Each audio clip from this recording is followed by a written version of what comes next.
Admiral Zekthara stood on the bridge of the massive warship Divine Retribution, gazing at the small blue planet spinning slowly in the view screen. Behind him, his officers worked quietly at their stations, checking weapon systems and preparing invasion protocols. This was routine for the HFY hegemony. They had done this 47 times before with 47 different species. Each time, the pattern was the same. The HFY were tall, gray-skinned beings with large black eyes and thin limbs. They had ruled a vast empire for over 3,000 years, expanding steadily across the galaxy. Their secret was simple. They broke their enemy's will before the fighting even began. Fear was their greatest weapon. Communications ready. Admiral, reported Lieutenant Vexara from her station. Begin the demonstration, Zekthara ordered. 3 smaller ships broke away from the main fleet. They moved toward a large asteroid floating near the planet. The humans called this world Earth, according to their intercepted transmissions. Zekthara had studied the species briefly. They seemed primitive, still using chemical rockets and basic energy weapons. Their planet was divided into hundreds of small nations that fought each other constantly. This would be easy. The 3 ships fired simultaneously. Beams of pure energy struck the asteroid. For a moment, nothing happened. Then the massive rock simply disappeared in a flash of brilliant light. Where it had been, only empty space remained. Impressive as always, Zekthara said with satisfaction. Now open a channel to all major population centers on the planet. The view screen changed to show his own image. He knew it would appear on every television, computer, and communication device on Earth. He had given this speech so many times he could recite it perfectly. Primitive beings of Earth, he began, his voice carrying across space to reach billions of human ears. I am Admiral Zekthara of the HFY hegemony. We have come to claim your world for our empire. You have witnessed our power. Your largest military weapons cannot harm our ships. Your governments cannot protect you. He paused, letting the words sink in. On other worlds, this was usually when the screaming began. Mass panic. Desperate calls for surrender from world leaders. Sometimes, species tried to negotiate, offering resources or technology. It never mattered. You have one choice, Zekthara continued. Surrender now and accept our rule, and your species will be preserved as workers in our empire. Resist, and we will reduce your planet to ash. You have 6 hours to respond. The transmission ended. Now came the waiting period. Zekthara had learned that different species needed different amounts of time to process their fear and accept reality. Humans seemed emotional and chaotic, so he expected a quick response. The first reply came within minutes. Go to hell, you ugly bastards. The message appeared on their screens in crude human text. Zekthara blinked his large black eyes in confusion. This was not the usual pattern. Sir, Vexara called out. We're receiving thousands of transmissions from the planet. Display them, Zekthara ordered. Message after message flooded their screens. They came from all over the planet, in dozens of different human languages. The translation systems worked quickly to convert them. Come down here and try it. Cowards, we've been waiting for a good fight. My grandmother hits harder than your fancy light show. Bring it on. Space freaks. The messages grew more creative and more insulting as they continued to arrive. Some included crude drawings. Others contained detailed descriptions of what humans planned to do to captured HFY soldiers.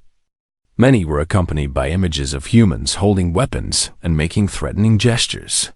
This is unusual, said Commander Dekvar, Zekthara second in command.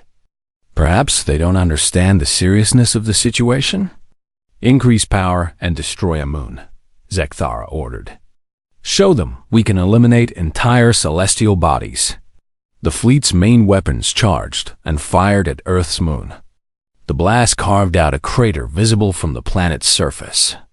Chunks of rock and dust scattered into space. The human response was immediate and loud. "Now you've made us angry.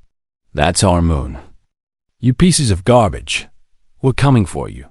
One message that particularly disturbed the HFY came from a human military leader. "Thank you for announcing yourselves. It saves us the trouble of hunting you down.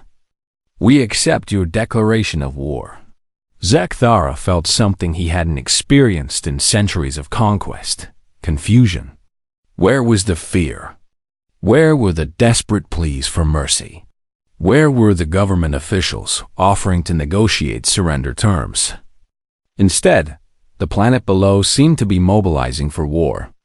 Their primitive satellites showed massive movement of military equipment. Cities were being evacuated, but not in panic. It looked organized, purposeful, as if they had been preparing for this moment. "Sir," Vexara reported, her voice uncertain, "we're detecting unusual energy signatures from the planet. They appear to be charging weapons." "Impossible," Zekthara said. "Their technology is thousands of years behind ours." But the readings were clear. Across Earth's surface, massive energy buildups were occurring. Whatever the humans were planning, they weren't surrendering. A new message appeared on the main screen. This one came with video. A human male in military uniform stared directly at the camera. His face showed no fear, only cold determination. "This is General Morrison of the United Earth Defense Force. You have attacked our world and destroyed part of our moon. We consider this an act of war. We do not surrender. We do not negotiate with invaders. We fight. Come down here and face us, if you dare." The transmission ended. Zekthara stared at the empty screen, feeling something that might have been the first stirring of doubt. The invasion began at dawn, Earth time.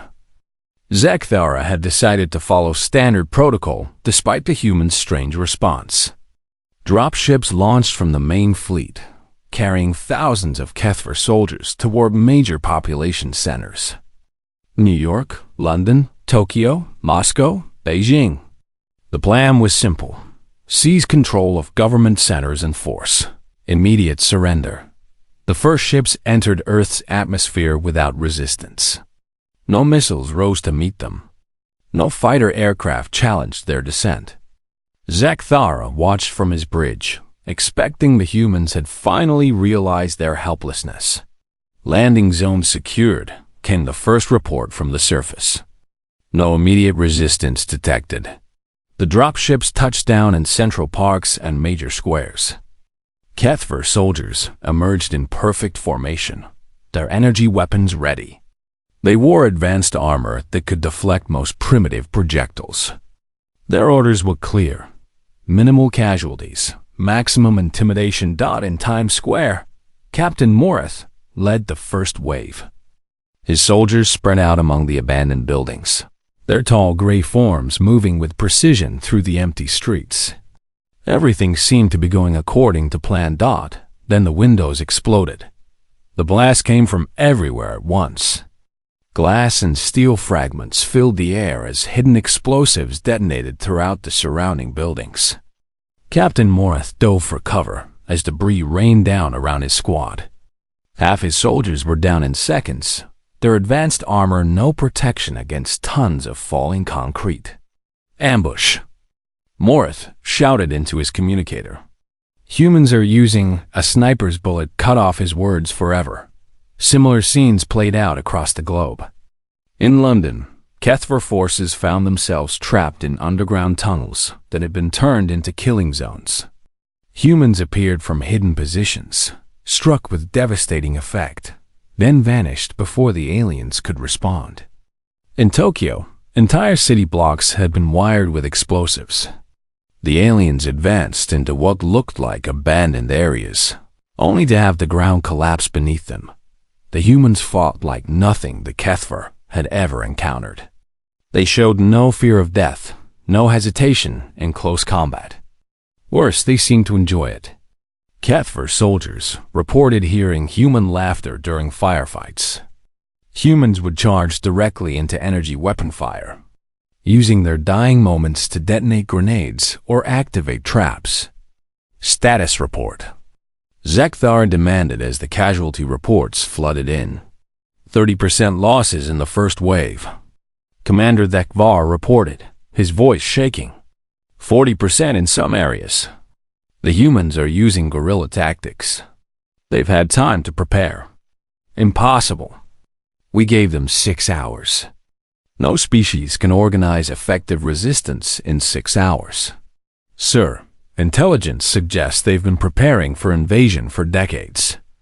Their entire military doctrine seems designed around fighting a superior technological force. Zekthara studied the tactical displays. Red indicators showed failed objectives across the planet. His forces were pinned down in urban areas, taking constant fire from enemies they couldn't see. Every building was a potential fortress. Every tunnel was a death trap. The worst reports came from Moscow. Major Zalkith had taken his entire battalion into the city's metro system, planning to use the tunnels for rapid deployment. None of them had emerged. The last transmission was the sound of explosions and human voices, singing what their translation systems identified as a war song. Sir, Vexara called out. We're receiving a transmission from the planet. Display it. General Morrison appeared on screen again. Behind him, Zekthara could see human soldiers moving equipment through what looked like an underground bunker. The general was smiling. Greetings, Admiral. I hope you're enjoying your visit to Earth. Your soldiers are certainly keeping our troops busy. Though I have to say, your people don't seem very good at this invasion business. Zekthara's hands clenched into fists. You cannot win. We have orbital superiority. We can destroy your cities from space. You could, Morrison agreed. But then you'd have to explain to your superiors why you couldn't conquer a primitive planet without glassing it. Besides, your soldiers are scattered throughout our cities now. Fire on us, and you'll kill your own people. It was true. The Kethver forces were trapped in urban areas, mixed in with human positions. Orbital bombardment would cause massive friendly fire casualties. We have an offer for you, Morrison continued. Recall your forces and leave our system. Do this, and we'll return your surviving soldiers. Refuse, and well, we're just getting started. The transmission cut to footage from around the globe. Kethver prisoners being marched through human military facilities. The aliens looked defeated, broken. Some were wounded. All showed signs of terror that Zekthara had never seen in his own species before. How? Dekvar whispered. How did they adapt so quickly? The answer came from an unexpected source. A young communications officer named Dakira had been monitoring human transmissions. Sir, I've been analyzing their global communication networks. They've been sharing tactical information in real time. Every successful human tactic is immediately broadcast to other resistance groups worldwide. They're learning from each engagement and adapting faster than we can respond. Zekthara stared at the tactical display. Red indicators continued to spread across the planet like an infection. His forces weren't just losing. They were being systematically hunted and eliminated by an enemy that seemed to know their every move. A new alarm sounded on the bridge. Sir, called the sensor operator, detecting multiple launches from the planet's surface. Small craft heading for our position. Impossible. They don't have the technology for spaceflight. Sir, they appear to be using our own shuttlecraft. The ones from the destroyed landing parties. On screen, dozens of small vessels rose from Earth's surface. They moved erratically, not following standard flight patterns. As they grew closer, Zekthara could see they had been modified with human technology. Crude but effective weapons were mounted on their hulls. They're not trying to fight us, the sensor operator reported. They're ramming our ships. The first human kamikaze attack caught the Kethver completely off guard. A modified shuttlecraft, filled with explosive materials, crashed directly into the cruiser's Silent Victory. The explosion tore through the ship's hull, venting atmosphere and killing hundreds. 3 more ships followed, targeting different vessels in the fleet. Evasive maneuvers. Zekthara shouted. All ships, defensive positions. But the humans had learned something important about Kethver psychology during the ground invasion. The aliens were used to fighting enemies who valued their own lives. They had never faced opponents who considered their own death an acceptable cost of victory. Commander Dekvar coordinated the fleet's response, but the humans were relentless. Wave after wave of modified craft launched from Earth, each one piloted by volunteers who had no intention of returning home. Some carried nuclear weapons salvaged from Earth's arsenals. Others were packed with conventional explosives and metal fragments. "Sir," Vexar reported, "we've lost 6 ships and the humans are still launching attacks. Our point defense systems can't track all of them. They're flying in unpredictable patterns." Zekthara watched the tactical display with growing horror. Each red blip represented a human willing to die to destroy his forces. It was a kind of warfare his species had never encountered. The Kethver valued survival above all else. The concept of suicide attacks was literally incomprehensible to them. New transmission came from Earth. This time, it wasn't General Morrison. It was a young human female in civilian clothing, speaking from what looked like a destroyed city. "My name is Sarah Chun," she said calmly. "I'm a nuclear physicist from Beijing. 3 hours ago, your soldiers killed my family during their attack on my city. I want you to know that I've just finished arming the fusion reactor in our research facility. In 10 minutes, it's going to explode with the force of a small star. Your landing force in Beijing will be completely destroyed." The transmission cut to a wide shot of the city. Kethver soldiers could be seen moving through the streets, unaware of what was coming. Then the screen went white. When the visual cleared, a mushroom cloud was rising from where Beijing's research district had been. The entire Kethver invasion force in the area was gone, along with several city blocks. And Dr. Chun had smiled when she delivered her message. "They're insane," Dekvar whispered. "They're willing to destroy themselves just to hurt us." More reports came in from around the planet. In every major city, human defenders were using increasingly desperate tactics. They collapsed buildings on their own positions to trap Kethvar forces. They flooded tunnels where both human and alien soldiers were fighting, drowning everyone equally. They set entire districts on fire, creating infernos that consumed friend and foe alike. But the most disturbing reports came from captured Kethver soldiers who had managed to escape. They spoke of humans who laughed while fighting, who seemed to grow more dangerous as the battle became more hopeless. Human soldiers would charge energy weapons barehanded, grinning as they died, as long as they could drag a Kethver down with them. "Sir," the communications officer called out, "we're receiving a priority transmission from the High Command." Supreme Admiral Vorthek appeared on the main screen. His expression was cold and demanding. "Zekthara, your invasion timeline has exceeded all projections. The Council is growing impatient. When will you secure the planet?" "Supreme Admiral, the humans are proving more resistant than anticipated. They employ tactics that..." "Excuses," Vorthek interrupted. "You are the finest military commander in the hegemony. You have defeated species with centuries more development than these primitives. What makes them different?" Zekthara struggled to find words. How could he explain that humans seemed to lack the basic survival instinct that drove all intelligent life? How could he describe fighting an enemy that grew more dangerous as they became more desperate? "They do not fear death," he said finally. "They embrace it if it means harming us. Every human civilian is a potential suicide bomber. Every human soldier fights to the death. They have no concept of surrender. Then make them understand, Vorthik ordered. Use the planet killer. Demonstrate that resistance is futile. Sir, with respect, I do not believe that will work. When we destroyed part of their moon, they became angrier, not more fearful. If we destroy one of their cities completely, I believe they will become even more dangerous.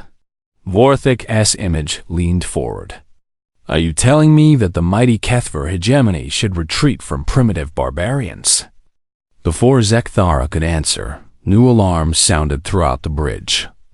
Sir, called the sensor operator. Multiple ships launching from Earth. Large vessels this time. The display showed massive human spacecraft rising from the planet's surface. They were crude but huge, clearly built using Kethver technology captured during the ground fighting.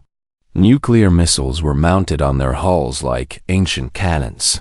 How did they build those so quickly? Dekvar asked in amazement. Sir, Dakara called from her station. I'm detecting communications between the human vessels. They're coordinating a fleet attack. And sir, they're broadcasting something. Display it. The message came through clearly. Human voices, speaking in dozens of languages, but the translation was the same. For Earth, for our families, for our future.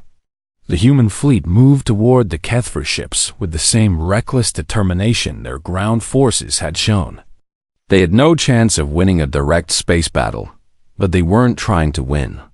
They were trying to inflict as much damage as possible before they died, and they were succeeding. The space battle raged for 6 hours. Human ships, though from salvaged Kethvar technology and Earth materials, threw themselves against the alien fleet with suicidal intensity. They couldn't match the hegemony's weapons or shields, but they had something the Kethver couldn't understand. Absolute commitment to victory at any cost. Zekthara watched his fleet slowly break apart. The humans have learned to target specific systems. They went after engines first, then weapons, then life support. They didn't try to destroy Kethver ships cleanly. Instead, they crippled them and left them drifting in space, broadcasting distress signals that spread fear through the remaining fleet. Status report, he ordered grimly. 60% losses, Dekvar replied, his voice barely a whisper. The humans have captured 3 of our cruisers. They're using our own weapons against us now. On the main screen, Admiral Zekthara could see one of his captured ships firing Kethver energy weapons at the remaining fleet. Human crews had somehow learned to operate alien technology in a matter of hours. It should have been impossible, but humanity seemed to specialize in the impossible. A new transmission came from the planet's surface. This time, it was General Morrison again, but he was no longer in an underground bunker. He stood on what appeared to be the bridge of a captured Kethvar command ship.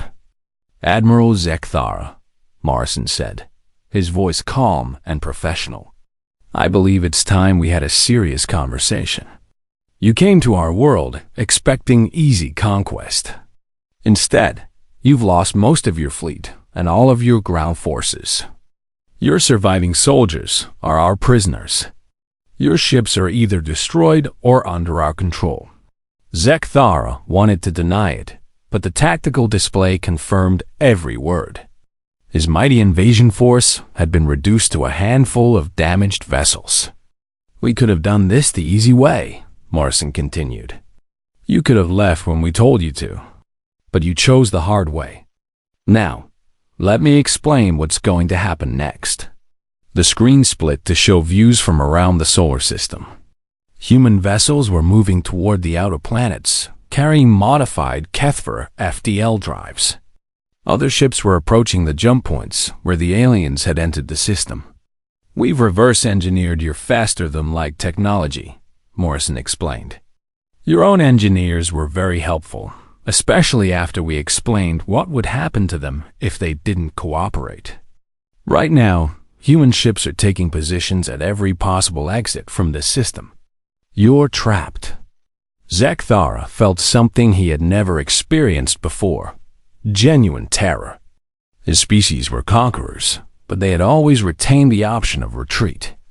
Now, for the first time in Kethver history, one of their fleets was completely cut off. However, Morrison continued, we're not unreasonable people. We're prepared to offer you a deal.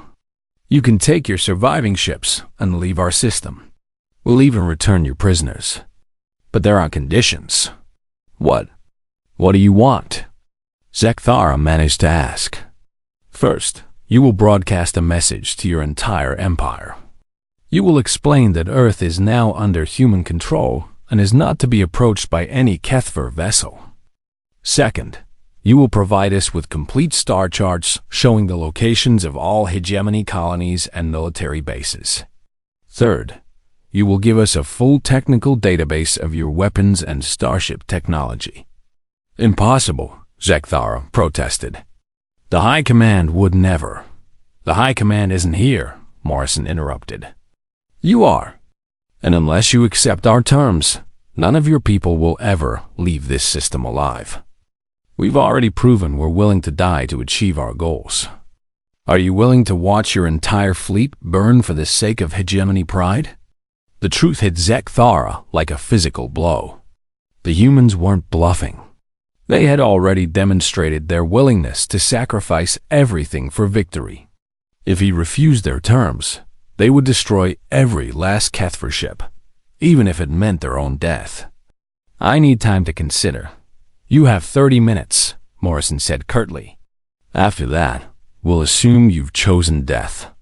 An admiral? When your 30 minutes are up, we're going to start broadcasting something across this entire sector of space. We're going to tell every species in the galaxy exactly how easy it was to defeat the mighty Kethver hegemony. We're going to explain how primitive humans with crude technology crushed your invasion force. I imagine that will be very bad for your empire's reputation. The transmission ended, leaving the bridge in stunned silence. Supreme Admiral Vorthat's image reappeared on the communication screen. He had been monitoring the conversation, and his expression was one of pure rage. Zekthara, if you surrender to these primitives, you will be executed for treason and cowardice. And if I refuse, every Kethver in this fleet will die, Zekthara replied quietly. Including myself. The humans have proven they cannot be conquered through conventional means.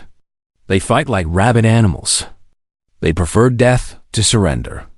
They turn their own deaths into weapons. Then glass the planet? Vorthik screamed. Use the World Killer. Turn their world into molten rock. With what ships? Zekthara asked. They control our heavy weapons platforms. They have hostages. And Supreme Admiral. I believe that if we destroyed their world, the surviving humans would hunt us across the galaxy. They would never stop.